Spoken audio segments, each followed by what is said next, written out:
नमस्कार दोस्त, स्वागत है आपके यूट्यूब चैनल आर्या जी के में। मैं अजीत सिंह।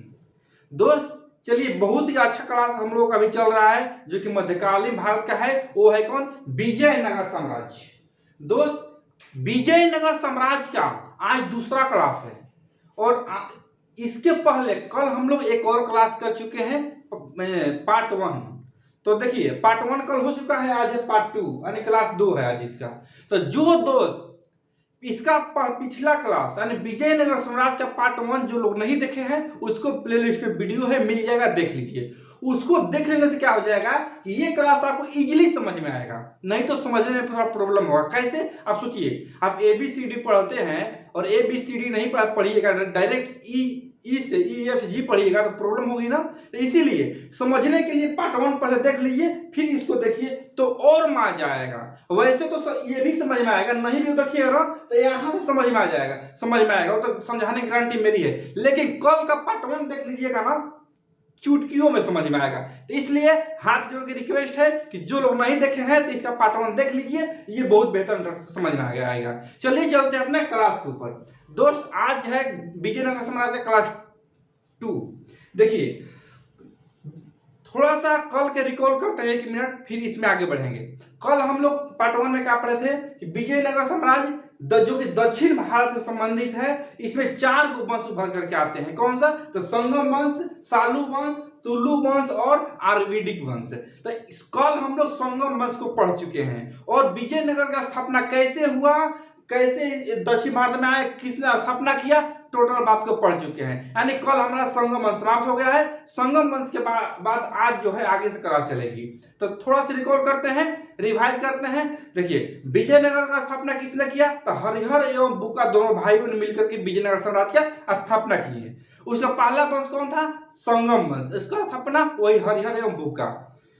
संगम वंश के भी नाम पड़ा। तो हरिहर एवं बुक्का जो 2 भाई थे, उनका पिता का नाम था संगम, इसीलिए अपने पिता के नाम पर ही उस वंश का संगम वंश रख दिया। और संगम वंश पूरे कल खत्म हो चुका है। संगम वंश के अंतिम शासक को किसने? सालू नरसिंह ने हत्या कर दिया।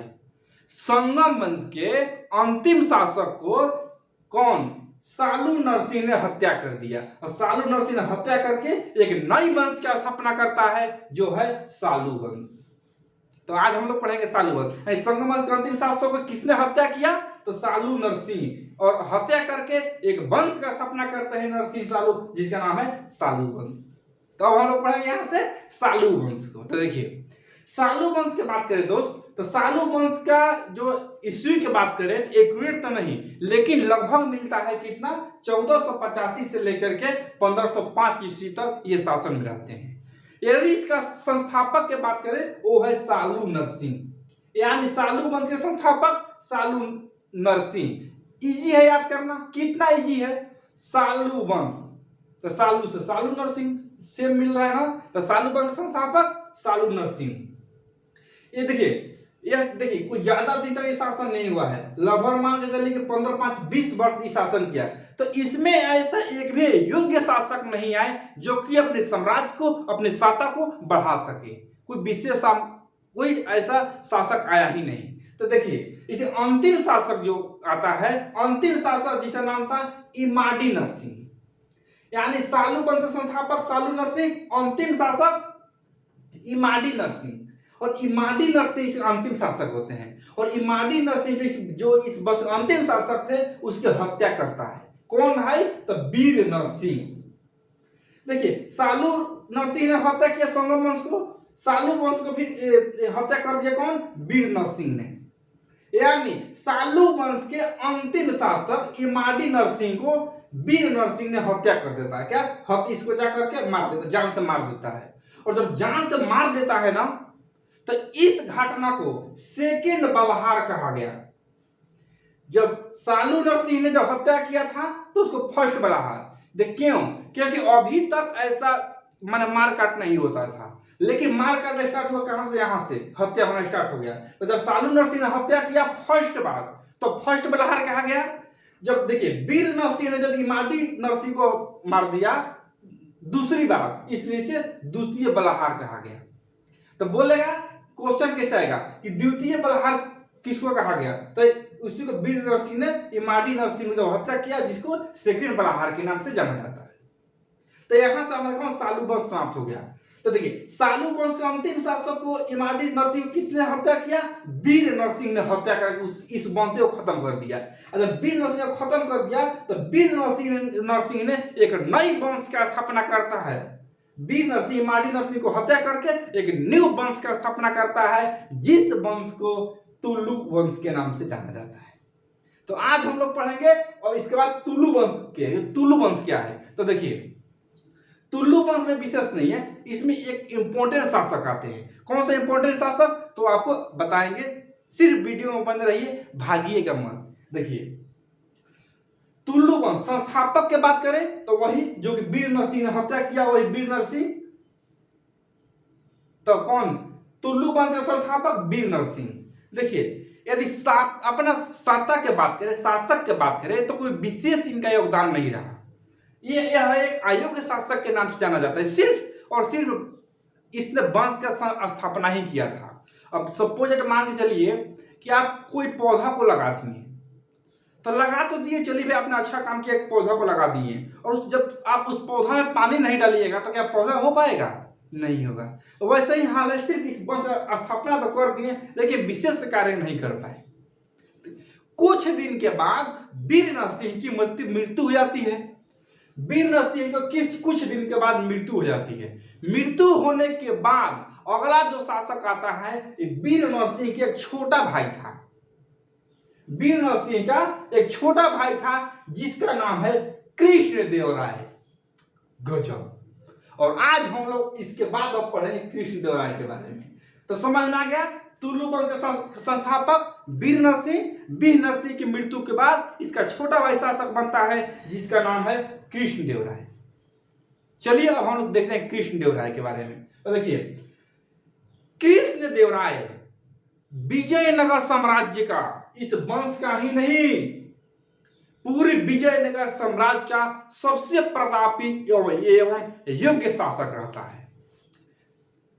कृष्णदेवराय ने इस वंश का, तुलु वंश का ही नहीं, पूरा विजयनगर साम्राज्य का सबसे महत्वपूर्ण शासक रहते हैं, प्रतापी शासक। कैसे? तो देखिए कृष्णदेवराय ने, देखिए विजयनगर का प्रतापी राजा, कृष्णदेवराय विजयनगर सबसे प्रतापी राजा है। देखिए इतना प्रतापी राजा, देखिए जब उस टाइम क्या कृष्णदेवराय का शासन चल रहा था, उसके बाद में उसी टाइम बाबर का भी योगदान था। बाबर आ रहा था, उधर मुगल वंश में बाबर भी था, दक्षिण भारत में ये थे। तो इनके बहादुरी को देख करके, यानी कृष्णदेवराय को बहादुरी को देख करके बाबर ने अपनी एक आत्मकथा लिखा था, उस आत्मकथा में इसकी चर्चा किया है। यानी बाबर ने अपनी आत्मकथा में कृष्णदेवराय की चर्चा किया है। सोचिए, अब आपसे एक क्वेश्चन रहेगा, क्या क्वेश्चन रहेगा? तो देखिए बाबर ने एक आत्म जो कथा लिखा उसमें कृष्णदेवराय की चर्चा किया है। तो बाबर ने आत्मकथा कौन सा था भाई? बाबर का आत्मकथा क्या है बताइए कोई? देखिए हाँ, बाबर का आत्मकथा जिसका नाम था तुजुक ए बाबरी। तुजुक ए बाबरी में बाबर ने कृष्णदेवराय के बारे में चर्चा किया है कि यह एक महान एवं योग्य शासक करके बहुत सारी लाइन इसने लिखी है। तो देखिए कृष्णदेवराय कितना महान था कि बाबर ने भी इसके बारे में चर्चा किया है ना। अब देखिए कृष्णदेवराय, ये बहुत इंपॉर्टेंट क्वेश्चन है। कृष्णदेवराय ने आंध्र भोज तथा अभिनव भोज की उपाधि धारण की। आंध्र भोज एवं अभिनव भोज की उपाधि किसने धारण किया? तो कृष्णदेवराय। और यह बहुत ही इंपॉर्टेंट क्वेश्चन है, आईएमपी, बहुत ही इंपॉर्टेंट और VVI है, वेरी वेरी इंपॉर्टेंट क्वेश्चन है। बहुत सारे एग्जाम में क्वेश्चन पूछा जाता है कि आंध्र भोज के नाम से किसे जाना जाता है? तो यही कृष्णदेवराय को। अभिनव भोज के नाम से तो यही कृष्णदेवराय को जाना जाता है। तो क्लियर है, या आंध्र भोज का है या अभिनव भोज का है, दोनों कृष्णदेवराय को ही कहा जाता है। तो बहुत ही फेमस क्वेश्चन है, सब भूल, इसको मत भूलिएगा दोस्त, क्योंकि बराबर ये क्वेश्चन पूछता है, तो ये फेमस क्वेश्चन है। तो याद रखिएगा क्या, तो आंध्र भोज तथा अभिनव भोज के नाम से कृष्णदेवराय को जाना जाता है, इनका उपाधि दिया गया है। क्लियर है? अब देखिए अगला जो पॉइंट है, ये देखिए केडीआर मतलब मैं शॉर्टकट में लिखा हूं, केडियर मतलब कृष्णदेव राय, के से कृष्ण, डी से देव, आर से राय, केडियर माने कृष्णदेव राय। तो कृष्णदेव राय को तेलुगु साहित्य का क्लासिक युग कहा जाता है। क्यों भाई? तो देखिए इनके जो दरबार में तेलुगु का बहुत ही महान कवि रहते हैं और तेलुगु में इसने रचनाएं भी किया है। कौन? कृष्णदेव राय ने। कृष्णदेव राय ने तेलुगु में कुछ रचनाएं भी किया है, तेलुगु के कवि भी रहते हैं, इसलिए तेलुगु साहित्य का क्लासिक युग कहा जाता है। अब क्वेश्चन पूछेगा आपसे कि तेलुगु युग, तेलुगु का तेलुगु का क्या, तेलुगु साहित्य का क्लासिक युग किसे कहा गया है? तो कृष्णदेव राय। क्वेश्चन ऐसे ही पूछेगा कि तेलुगु साहित्य का क्लासिक युग किसे कहते हैं? तो कृष्णदेव राय को कहा जाता है। क्लियर है आपको? क्लासिक युग कृष्णदेव राय। क्लियर? अब देखिए अगला पॉइंट, ये देखिए ये बहुत इंपॉर्टेंट है। इसके दरबार में अष्टदिग्गज कवि रहते थे। कृष्णदेव राय के दरबार में अष्टदिग्गज कवि रहते थे। अष्टदिग्गज मतलब समझते हैं इसका मतलब 8 महान कवि रहते थे। यानी कृष्णदेव राय के दरबार में 8 कवि, महान कवि रहते थे। क्लियर है? अब देखिए आपने एक कवि के नाम सुना होगा, बहुत ही फेमस कवि हैं जिसका नाम था तेनालीराम। तेनालीराम जिसका नाम है, तो तेनालीराम भी इन्हीं के दरबार में रहते थे। देखिए अगला पॉइंट, तेनालीराम इसी के दरबार में रहते थे। अब क्वेश्चन आया कैसे? तेनालीराम किसके दरबार में रहते थे भाई? तो कृष्णदेव राय के दरबार में। देखिए कितना प्रतापी राजा था ये, इसलिए इसे विजयनगर साम्राज्य का प्रतापी राजा कहा गया है। तेनालीराम किसके दरबार में रहते थे? तो यही कृष्णदेव राय के दरबार में तेनालीराम रहते थे। क्लियर है? अब देखिए अगला पॉइंट, कृष्णदेव राय ने हजारा एवं विठल स्वामी मंदिर का निर्माण कराया। कृष्णदेव राय ने कौन? हजारा मंदिर एवं विठल स्वामी मंदिर का निर्माण कराया। है ना गजब? अब क्वेश्चन क्या पूछेगा कि हजारा मंदिर का निर्माण किसने कराया? कृष्णदेव राय। विठल स्वामी मंदिर का निर्माण किसने कराया? तो कृष्णदेव राय। क्लियर है? तो हजारा स्वामी एवं विठल स्वामी मंदिर का निर्माण कृष्णदेव राय ने कराया है। क्लियर है? ये भी क्वेश्चन बहुत पूछता है, ये भी इंपॉर्टेंट है, भी यही है, वेरी वेरी इंपॉर्टेंट। ये इसको भी याद रखिएगा, इसको भी। हजारा एवं विठल स्वामी मंदिर का निर्माण किसने कराया? कृष्णदेव राय ने। अब देखिए अगला, पुर्तगाली यात्री था। कौन सा? तो पुर्तगाली यात्री थे, पुर्तगाली यात्री थे जिसका नाम था डोमिगोस पायस एवं बारबोस। इसी के समय में विजयनगर साम्राज्य आया था। अब क्वेश्चन कैसे घुमाएगा? सीधे बोल देगा डोमिगोस पायस ने किसके समय विजयनगर में आया था? तो कृष्णदेव राय के समय में। एक और था बारबोस, ये भी पूछा बारबोस किसके समय विजयनगर आया था? तो एक कृष्णदेव राय के समय में विजयनगर साम्राज्य आया था। क्लियर है? अब देखिए एक इंपॉर्टेंट युद्ध है, क्या है?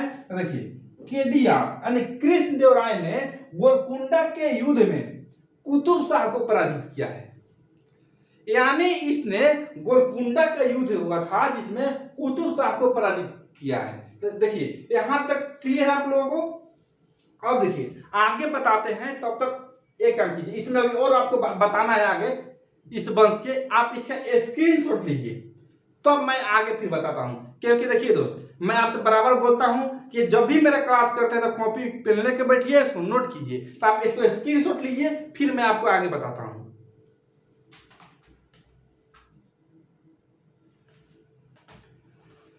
चलिए देखिए यहां तक समझ में आ गया। यानी कृष्णदेव राय से संबंधित जितना भी एग्जाम में क्वेश्चन पूछते हैं उसको हम लोग कवर चुके हैं। तो इसको याद रखिएगा पक्का, जो आप स्क्रीनशॉट लगे जो नोट किए ना, हमेशा याद रखिए, क्योंकि यही से एग्जाम में अक्सर क्वेश्चन पूछा जाता है। क्लियर है? अब देखिए कृष्णदेव राय के बाद में एक और शासक आते हैं जिसका नाम है अच्युत देव राय। तो अच्युत देव राय कोई ज्यादा उनका योगदान नहीं रहा है, वह एक अयोग्य शासक थे। तो बस आपको याद रखने के लिए बताया हूं कि कृष्णदेव राय के बाद जो अगला शासक आता है जो अच्युत देव राय नाम है। अच्युत देव राय,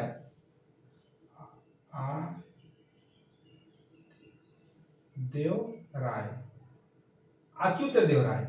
तो देखिए अच्युत देव राय जो थे ना, कोई इतना योग्य शासक नहीं थे, इसलिए इनके बारे में विशेष क्वेश्चन नहीं पूछता है। अच्युत देव राय के बाद का जो शासक आते हैं ना, जिसका नाम है सदाशिव, और ये फेमस शासक है। और इससे तुलु वंश का अंतिम शासक भी थे कौन, सदाशिव राय। तो देखिए बहुत ही मजा आएगा कैसे। तो जो सदाशिव राय जो थे, इनका पूरा नाम था सदाशिव राय पूरा नाम था सदाशिव राय। तो देखिए जब सदाशिव राय जब शासक बने तो जैसे बोलते हैं ना कि देखने के लिए आदमी होता है, काम कोई और करता है, वही काम थे। सदाशिव भले ही गद्दी पर तो थे, लेकिन इनके काम, मेन काम इनका सेनापति ही करता था। तो घटना क्या हुआ कि सदाशिव राय जो थे, यह सेनापति था जिसका नाम था राम राय। सदाशिव राय जो अगला शासक बने, इनका सेनापति जिसका नाम था राम राय। तो राम राय ने क्या किया कि सोचा कि चलो, देखिए कल हम आपको बताए थे कि बहमनी सम्राट, देखिए ये हो गया हमारा दक्षिण भारत, देखिए समझा है, एक मिनट, देखिए ये हो गया हमारा दक्षिण भारत, यहाँ पे कृष्णा नदी, ये हो गया हमारा विजयनगर, ये हो गया बहमनी, ये हो गया बहमनी, ये हो गया विजयनगर। यहाँ का जो बीच का जो क्षेत्र है जिसको द्वाब क्षेत्र कहते हैं। तो देखिए ये हो गया विजयनगर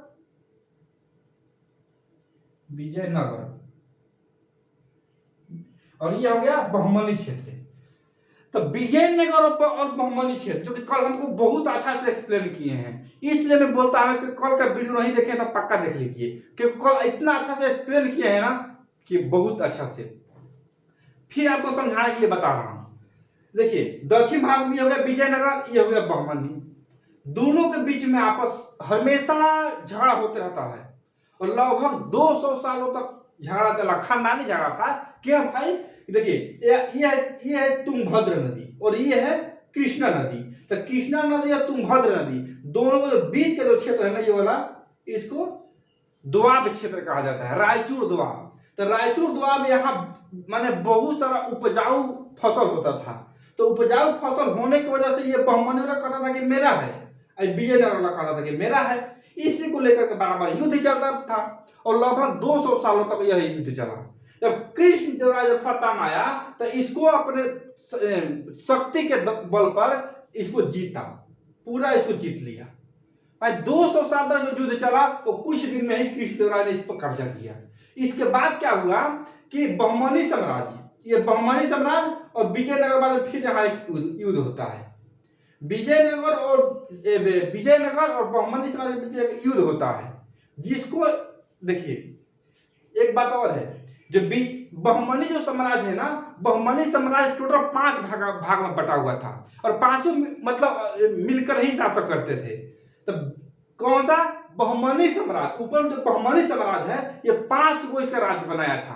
कौन कौन सा 5 राज्य है तो लिख दिया हूं, अहमदनगर, बीजापुर, बीदर, गोलकुंडा और बरार, ये 5 राज्य बनाया और 5 राज्य मिल करके अपना बहमनी पे यहाँ शासन करते थे। और इधर हो गया विजयनगर।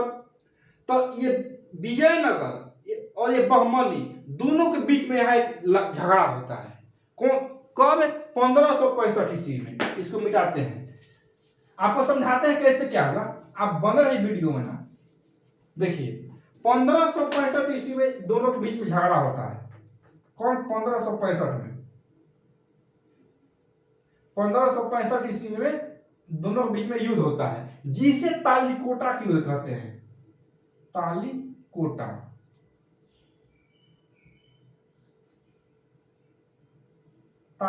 का युद्ध कहा जाता है, तालीकोटा का युद्ध। तो क्वेश्चन पूछेगा तालीकोटा का युद्ध कब हुआ, तो 1565 ईस्वी में। किसके किसके बीच, तो विजयनगर एवं बहमनी साम्राज्य के बीच में ये लड़ाई हुआ। इस युद्ध में क्या हुआ कि देखिए विजयनगर साम्राज्य की तरफ से सदाशिव थे और बहमनी साम्राज्य के साथ ये पूरा थे। तो इसमें जो सदाशिव जो राय जो था, इसका सेनापति जिसका नाम था राम राय, और यही युद्ध का संचालन कर रहा था। तो देखिए राम राय मतलब बहुत ही दिमाग वाला व्यक्ति था, और लेकिन बोलते हैं ना कि हर जगह दिमाग नहीं चलता है, वही तो काम हुआ है। राम राय ने क्या बोला कि सदाशिव से कि देखिए सदाशिव जी, मैं एक क्या बोलते हैं उसको चाल चलता हूं और हम लोग इजिली इस युद्ध को जीत जाएंगे, बहुमनी साम्राज्य पर भी कब्जा कर सकते हैं। तब सादा शिव बोला अपने सेनापति राम राय से, कैसे राम राय? तब बोलता है कि एक काम है, सबसे बढ़िया है ना कि हम लोग बहुमनी साम्राज्य में फूट डाल दें, यानी आपस में उसी को लड़ा दें। अंग्रेज वाला कैसे किया था? भारत को आपस में लड़ा देता था, और अभी भी लड़ा कर भारत पैसा लड़ा कर कहीं गया है। वही राम राय बोला कि हम लोग बहुमनी साम्राज्य में आपस में लड़ा देते हैं, लड़ा देते हैं, अपने इसमें लड़ जाएगा सब, उसके बाद अपने आप धीरे धीरे खत्म हो जाएगा, जो बचेगा हम लोग कब्जा कर लेंगे। सादा शिव बोला कि ठीक, ये तो बात सही है, लेकिन लड़ाएंगे कैसे बहुमनी वाला को? अब मान लीजिए यहाँ पे समझिए ध्यान से,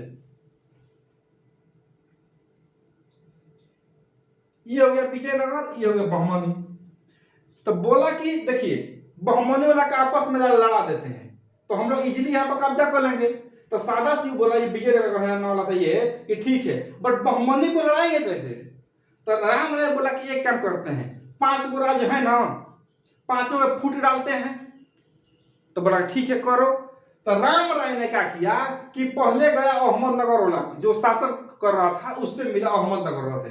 अब बोला कि सुनो, ये तो तुम चारों जो राज्य है ना, बीजापुर, बीदर, गोलकुंडा, बरार, ये चारों तुमको मारना चाहते हैं। अहमदनगर वाला का जो शासक था उससे बोला, मैं जो उसका जो संचालन कर रहा था, राम राय ने अहमदनगर से बोला कि चारों आपको मारना चाहते हैं, एक काम करो, आप मेरे से सेना ले लेना और इसको मार देना।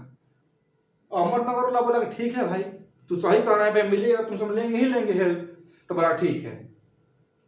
फिर बीजापुर गया, यही राम राय अहमदनगर के बाद फिर बीजापुर से मिला, बीजापुर से सेम बात बोला कि एक सुनो, तुमको बीदर, गोलकुंडा, बरार और अहमद चारों तुमको मारना चाहते हैं, और मार के तुमको खत्म करके अपने में मिलाना चाहते हैं। एक काम करो, जब तुमको मारना चाहता है ना, तुम हमसे सेना ले लेना, हम तुमको हेल्प करेंगे और तुम अपना सपोर्ट कर लेना।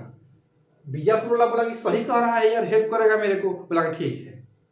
इसके बाद राम राय फिर बीदर वाला के पास गया। अब बीदर वाला के पास भी सेम बात बोला कि चारों तुमको मारना चाहते हैं, तू हमें सेना ले लेना और हम तो सपोर्ट करेंगे तुमको। बीदर वाला बोला कि ठीक है। सेम बात गोलकुंडा वाला से कहा, तो गोलकुंडा वाला ने कहा कि ठीक है। और सेम बात ये बरार वाला से भी बोला कि देखो, बरार वाला जो शासक थे कि तुमको चारों मारना चाहते हैं, आप हमसे सेना ले लेना और सहयोग करेंगे, आप डरिएगा मत। बरार वाला बोला कि ठीक है। और तो भाई राम राय ने जबरदस्त फूट डाल दिया बहुमनी में। राम राय रहने वाला यहाँ का, अब बहुमनी में फूट डाल दिया और क्या आपस में सब मर जाओ। अब आपस में सब विद्रोह होगा ना भाई। अब पांचों जो है अपने आप में, सब अपने आप में पूरा सतर्क है, अपने आप में युद्ध करने के तैयार है।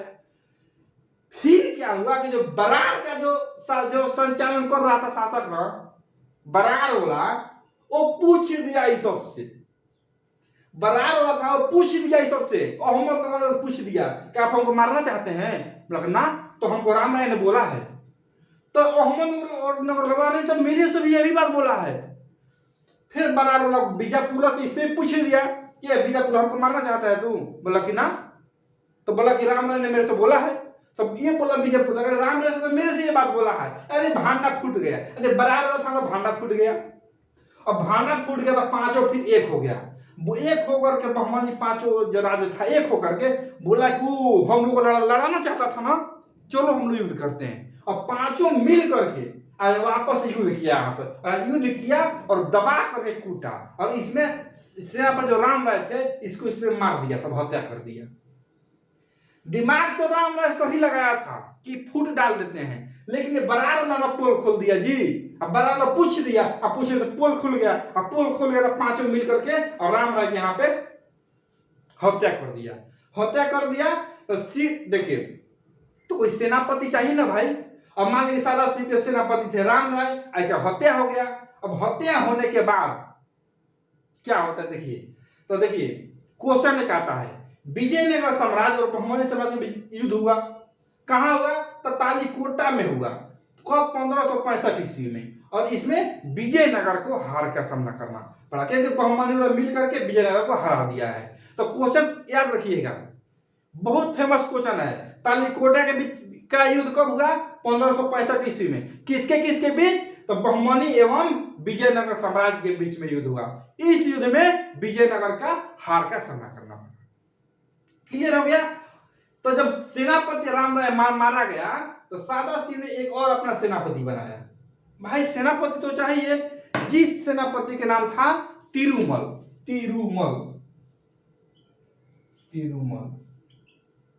तिरुमल को अपना सेनापति बनाया। यानी सादा सिंह को सेनापति, राम राय को हत्या हो जाता है तालीकोटा के युद्ध 1565 ईस्वी में, और उसके बाद अपना सेनापति तिरुमल को बनाता है। अब तिरुमल ये सोचता है कि साला ये इसका सेनापति राम राय मारा गया, और ये देखिए जब ये युद्ध हुआ था ना, उस टाइम विजयनगर साम्राज्य बहुत ही छोटा बन गया था, यानी ज्यादा क्षेत्र में नहीं था। सत्ता एकदम डगमगा रही थी, तब छोटा सा क्षेत्र हो गया। तो तिरुमल ने क्या बोला, सोचा कि एक काम करते हैं, मैं सादा सिंह को ही क्यों ना निपटा दूं। तो तिरुमल ने क्या किया कि सेनापति खुद, सादा सिंह का सेनापति खुद तिरुमल ने सादा सिंह को मार देता है। देखिए यहां भी मर्डर चल रहा है। अब तिरुमल ने खुद सादा सिंह को मार दिया, और मार करके तिरुमल ने एक नई वंश का स्थापना करता है। तो देखिए तुलु वंश यहां तक खत्म। तुलु वंश का अंतिम शासक सादा सिंह का सेनापति राम राय किस युद्ध में मारा गया? तालीकोटा के युद्ध में 1565 ईस्वी में मारा गया। तालीकोटा के बीच युद्ध किसके बीच हुआ? तो बहमनी साम्राज्य एवं विजयनगर के बीच में युद्ध हुआ। क्लियर है? तो देखिए तिरुमल ने सादा सिंह को हत्या कर दिया। हत्या करने के बाद एक नई वंश का स्थापना करता है, जिस वंश का नाम है आरवीडू वंश। तो अब देखते हैं आरवीडू वंश को। देखिए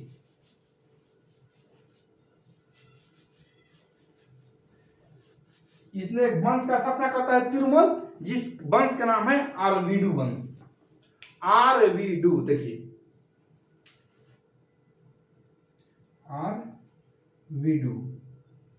आरवीडू वंश का स्थापना करता है। इसका स्थापना किसने किया? तिरुमल।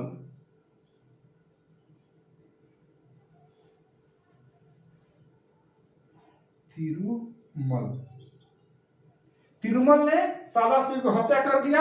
हत्या करने के लिए नई वंश का स्थापना करता है, जिसे आरवीडू वंश कहते हैं। तो देखिए आरवीडू वंश कोई विशेष वंश नहीं है।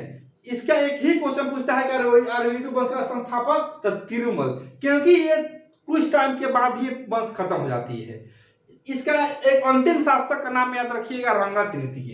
इसका अंतिम शासक जो थे, अंतिम शासक जिसका नाम था रंगा तृतीय, यानी आरवीडू वंश के संस्थापक तिरुमल, इस वंश का अंतिम शासक रंगा तृतीय। और रंगा तृतीय को शिवाजी ने हत्या करके और इसको अपने में मिला लिया। शिवाजी कौन? शिवाजी यानी रंगा तृतीय को शिवाजी ने हत्या कर मार दिया, और मार करके और खुद आरवीडू को और पूरा क्षेत्र को अपने में मिला लिया, और यहां से विजयनगर का समाप्ति हो जाती है।